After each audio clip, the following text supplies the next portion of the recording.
Would you lick a radium-coated paintbrush? I sure hope not.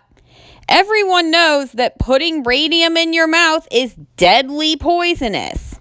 Yet in the 1920s, that's what female radium painters were instructed to do by their employers. Hi, I'm Laura Youngblood, and welcome to From Laura's Perspective. At least 3 times a week, I post a new video essay on a different topic, whether it's history like today's, music like my last one, alcohol like my next one, food, movies, business, TV, politics, current events, or what have you. I have something for everyone, so if you like my video, hit subscribe and switch on notifications.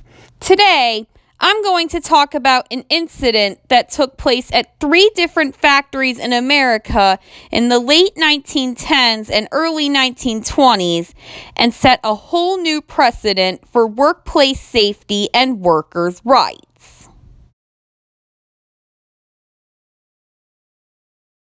At the onset of World War I, hundreds of young women were hired by factories to paint watches and military dials with radium, a radioactive element that glowed in the dark, since their small hands were well suited for this exacting, detailed work.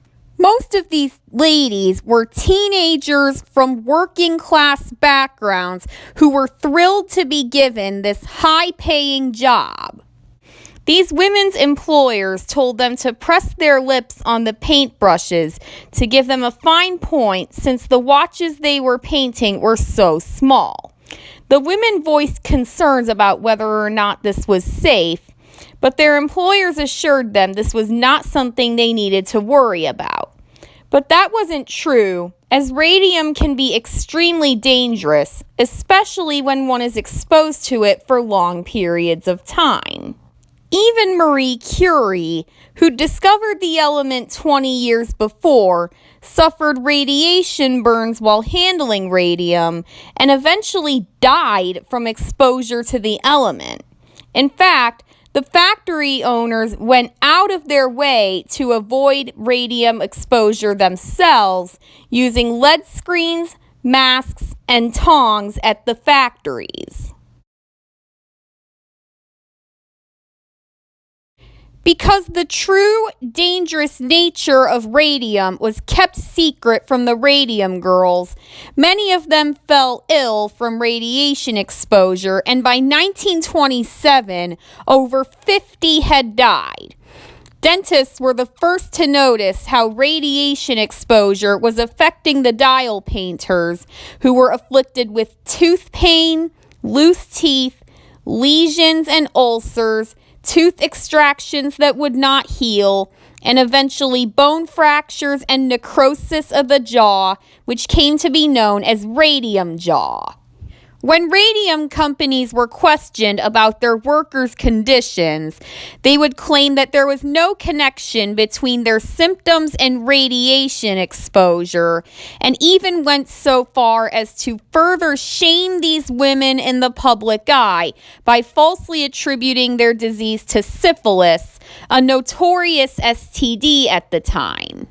Even though radium companies knew this wasn't the case, they paid the radium girls hush money to have their diagnosis listed as syphilis or something else. By 1923, Amelia Molly Magia had died of a massive hemorrhage, but not before her jaw literally fell away from her skull. Even as more and more women got sick and not all survived, the radium girls didn't have a legal leg to stand on. But they did get something of a leg up in 1928 when radium dial paint inventor Sabin Arnold von Saucony became the 16th person ever to die of radiation exposure from getting radium dial paint on his hands.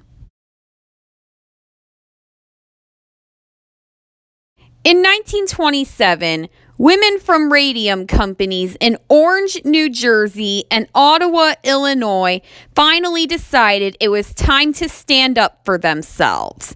When radium dial painter Grace Fryer found a lawyer who was willing to take her case, she was joined by 4 other known radium girls: Edna Hussman, Catherine Schaub, Quinta McDonald, and Albina Larice.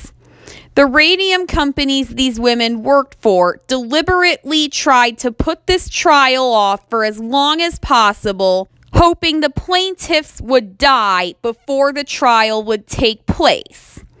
The scheme almost succeeded, with these women practically on their deathbeds by the time the trial finally happened. When U.S. Radium tried to convince the trial judge to delay the trial even further, famed journalist Walter Lippmann wrote, "It's an outrage that the company should attempt to keep these women from suing. There is no possible excuse for such a delay. If ever a case called for prompt adjudication, it is the case of 5 crippled women who are fighting for a few miserable dollars to ease their last days on Earth."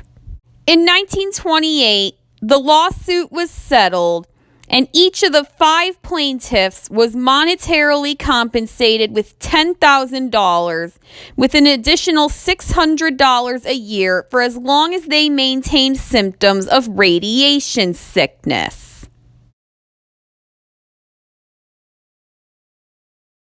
It's no secret that workplace safety and workers' rights were heavily revolutionized throughout the 20th century, but little do many know that the Radium Girls are largely to thank for this. In their highly publicized court case, it was officially decreed for the first time that individual workers had the right to sue their employers for illnesses and injuries they believed to have resulted from unsafe practices in their workplaces. Although radium dial watches were still being made until they fell out of fashion in the 1970s, workers were now instructed on how to work with radium safely, including wearing protective gear, no longer shaping paintbrushes through oral means, and making sure not to ingest or even inhale the radium. In addition to workplace safety, the Radium Girls and their case have also had great impact in the scientific community. When nuclear physicist Rob Lee Evans measured and exhaled radon and radium from former dial painters, the National Bureau of Standards decided that the highest safe amount of radium for human contact is 0.1 curies. Thank you all so much for watching the story of the Radium Girls, their lives, their deaths, their suffering, and their ultimate victory is an important one to remember, especially when it comes to work environments and occupational safety, so that nothing like it ever happens again. In fact, because of its significance when it comes to occupational health and workers' rights, the Radium Girls have had their stories told in the media multiple times, most notably through D.W. Gregory's 2000 play Radium Girls, and a movie starring Joey King also entitled Radium Girls, which is now playing on Netflix. What other historical events that still matter today would you like me to do a video essay on? I take requests, so drop them in the comments. To see them granted, hit that subscribe button to join my expanding video essay library. But first, check out some of the links on your screen to get a better sense of what I have to offer. I really hope that after today, you'll keep coming back for more.